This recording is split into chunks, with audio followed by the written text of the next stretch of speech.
Abraham sends his servant Eliezer to find a suitable match for his son Isaac. He returns with the righteous Rebekah, and her and Isaac are soon married, happily living the next chapter of God's plan to make us a nation.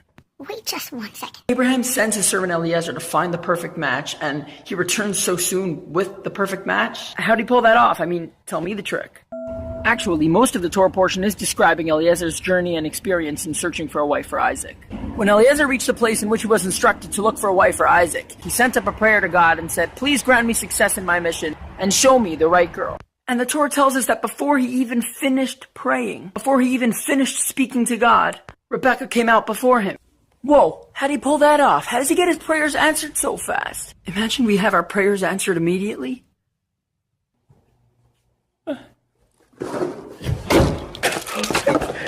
The sages of the Midrash teach us that there were 3 people who had their prayers answered immediately in a very vividly clear manner. One of them was Eliezer, the servant of Abraham. The other 2 were Moses and King Solomon. Why were these 3 people answered clearly and immediately? Well, because when they prayed to God, there was no need for God to stick the answer in an envelope, find some stamps, and mail it out to be delivered within a week. There was no need to get a cardboard box, print the shipping label, and ship it to their location, because they lived at the same address. There was no interruption between their prayer and response from God. These people were totally one with God. Their connection was so strong, revealed, and consistent. They were so united, they were one entity with God, that all it took was for them to verbalize their request, and bam, instant response. And by Eliezer in this week's portion, even before he finished verbalizing, the Rebbe explains that this is because of the significance of Isaac and Rebekah's marriage. Isaac, coming from holy parents and a holy home, signifies Torah, while Rebekah, coming from a home where there is idol worship, signifies the world and its lies. Their marriage signifies God's plan in creation and in giving us the Torah, that in the areas of our life which are plain, dull, physical, and mundane, parts of life which don't seem so holy, this is where God wants his Torah, in the regular life of every Jew.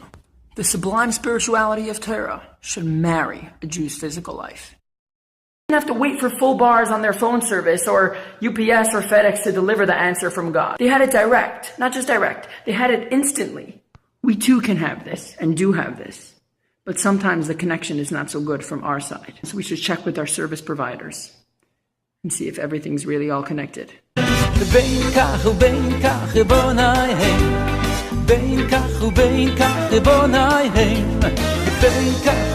כך בונאיהם בונאי בונאיהם